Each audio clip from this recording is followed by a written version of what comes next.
কাঁচা মানকচুর butter recipe তোমাদের সাথে শেয়ার করতে চলে আসলাম।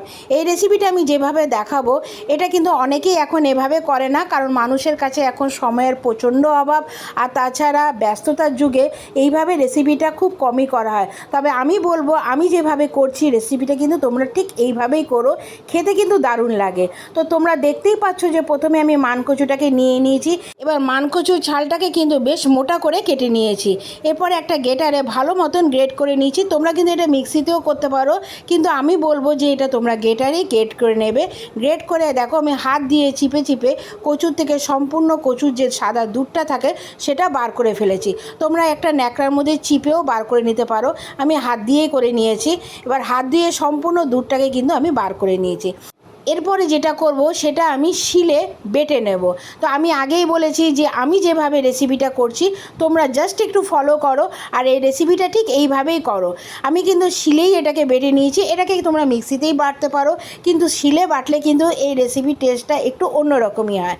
আর আগেকার দিনে মানুষরা কিন্তু এই রেসিপিটা শিলেই বেটে করতো। এরপরে দেখো আমি শিলে এটাকে ভালো মতন বেটে নিয়েছি। এবার আমি ওই শিলের মধ্যে খানিকটা নারকেল, কয়েক কোয়া রসুন আর ঝাল অনুসারে লঙ্কা দিয়ে দিয়েছি। আমি এখানে দুটো কাঁচা লঙ্কাই দিয়েছি। এরপরে দিয়ে দিচ্ছি খানিকটা কালো সর্ষে আর খানিকটা পোস্ত। এবার এ কটা জিনিসকেও কিন্তু আমি ভালো মতন বেটে নেব। একটু পোস্ত দিয়ে দিয়েছি। এবার এ কটা জিনিসকে দেখো আমি ভালো মতন বেটে নিয়েছি। আর হাতে বাটার টেস্টটা কিন্তু একটু অন্যরকমই হয়, সময় সাপেক্ষ, একটু কষ্ট হলেও কিন্তু তোমরা এইভাবেই করো যদি বাড়িতে শিল থাকে, নাহলে তোমরা মিক্সিতেই করে নিতে পারো। কারণ এই রেসিপি আমি অনেকবার করেছি, তবে আমি মিক্সিতে করেছি, কিন্তু এভাবে কাঁচা কচু এভাবে শিলে বেটে কিন্তু আমি প্রথমবার করলাম।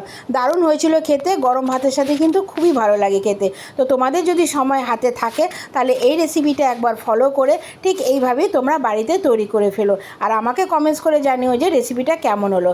এবার এটা বাটা হয়ে যাওয়ার পরে আমি কিন্তু কচুর সাথে এটাকে ভালো মতন মিশিয়ে নিয়েছি।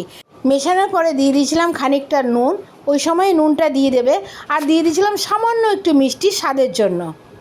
এবার সর্ষে আর নারকেলের সঙ্গে যে কচুটাকে মিশিয়ে নিয়েছি সেটাকে আরেকবার করে আমি বেটে নেব, যাতে এই দুটো জিনিস ভালো মতন মিশে যায়।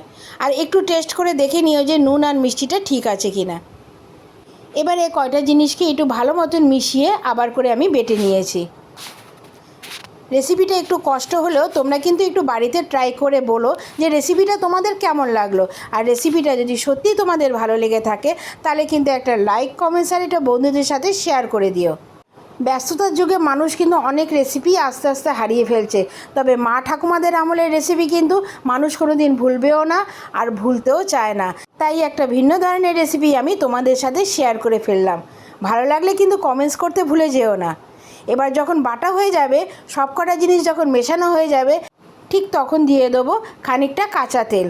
অবশ্যই কিন্তু সরষের তেল এর মধ্যে ইউজ করবে, কারণ বাটার সাথে কিন্তু সরষের তেলটাই ভালো লাগে। তো দেখো এরপরে আমি দিয়ে দিয়েছি খানিকটা কাঁচা তেল।